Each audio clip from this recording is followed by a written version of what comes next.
بسم الله الرحمن الرحيم. لجير درشمي وتعاونوا على البر والتقوى. نخوشخانەی نەشتەرگەری مهرەبانی لە مانگی 5 ساری 2026 بانگێشتی هەموو دکتۆرە پەیامدارەکانی هەرێمی کوردستان دەکا بە شاری سولەیمانی، دۆک، هەڵەبجە، کەرکووک و دەوروبەرەکەیەوە بانگێشتیان دەکەین. دەمانەوێتن فکرەی مهرەبانی کۆپی بکرێتەوە لە شارەکانی تکە تاوەکو بیمەی تەندروستی لە بۆ نازدارەکانی هەموو شارەکان دروست بکەین و سەدەقەجاری دروست بکەین. وەکو نەخۆشخانەی نەشتەرگەری مهرەبانی فکرەی خۆمان، میکانیزمی ئیشکردنمان، کارمان هەمویان دێخینە بەردەستی ئەو شارانە لەگەر پارێزگاری ئەو شارانە مفاتەحە دەکەین. چێ ئیستیعدادی هەبوو، کامە مەحافظ ئیستیعدادی هەبوو کە با ڕووبەرێکی شایستە پێشکەش بە دکتۆرەکانی شاری خۆیان بکە، لە هەر شارێکی چەند دکتۆرە هەڵدەبژێرین کە ڕابەرایەتی ئەو ئیشەیە بکاتن و لە ڕێگەی ئیستیسمارەوە لە ڕێگەی پارێزگاری ئەو شارەیەوە زەویە چیلۆتەرخان بکرێتن کە ڕووبەرەکەی کەمتر نەبی لە 10,000 مەتری تاوەکو بتانین خەستەخانەی مهرەبانی لە چەند ساڵی داهاتوودا لە هەموو شارەکان دوایی لە شارۆچکەکان بەدی بکرێتن لە بۆ خزمەتکردنی کەرتی تەندروستی بە تایبەتی چینی هەژار، بە تایبەتتر لەوانیش لە بۆ نازدارە بێباوکە هەژارەکان تاوەکو بتانن بیمەی تەندروستیان لۆ بە بکەین. لێرکانەوە نەخۆشخانەی نەشتەرگەری مهرەبانی بە پرۆگرامی، بە خەریتەی، بە ئایدیای، بە فکری، بە خیبرەی داعمی ئەو مەشروعانە دەکا، تەنانەت بە بەشێک لە ڕەسمالیشی دەتانین هاوکاریان بکەین. وەکو دکتۆرەکانی نەخۆشخانەی نەشتەرگەری مهرەبانی دەمانەوێتن بانگێشتی هەموو دکتۆرەکان بکەین.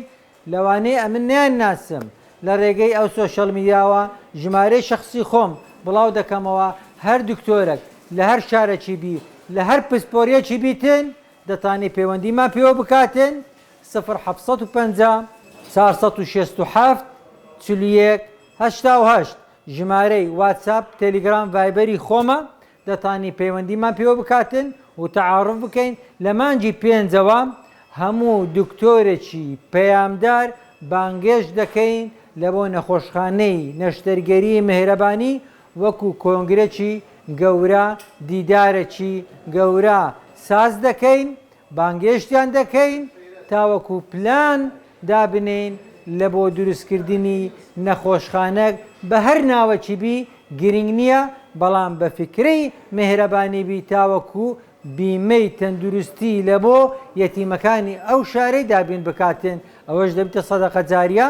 لە پاشانەکەوە دەکەینە موساهەمە و تاوەکو دەوڵەمەندەکان و خێرخوازەکانی ئەو شارەی تێدا مشارک بن لە جوانکردن و لە خزمەتکردنی کەرتی تەندروستی لە هەرێمی کوردستان.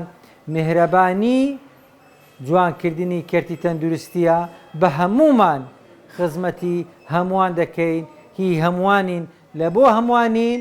مهرەبانی تێشووی قیامەتە، عیبادەتی سەردەما، بیرەکەی ئیمامی عوسمانە. لێ دەمانەوێ لە هەموو شارەکانی کوردستان مهرەبانیەکە بی تاوەکو نەخۆشە بە ئازارەکان ڕووی تێ بکەن. من وەکو دکتۆر دلێر بزنسی ناکەم، وەکو دکتۆر دلێر هیچ پشکم لە هیچ خەستەخانەکی ناوێ، وەکو دکتۆر دلێر هیچ مقابلە ئیشانەی سپارەکەم ناوێ، تەنها خێبرە و فکرەکانی خۆمیان دەگەێنم في سبيل الله لا نريد منكم جزاء ولا شكورا. ئەوە بەرنامەج و پرۆگرامی منە ضع بەسمەتك في الحياة. دەمانەوێ هاری کار بین.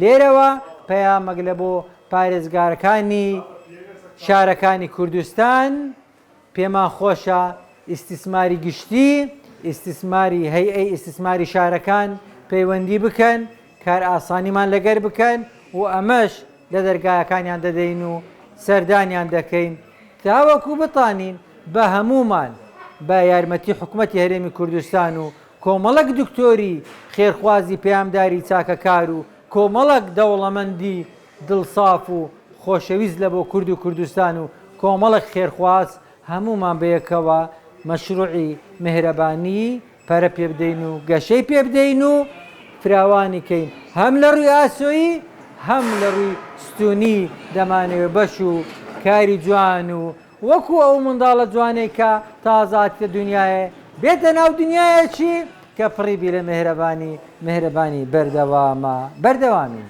الحەمدولله.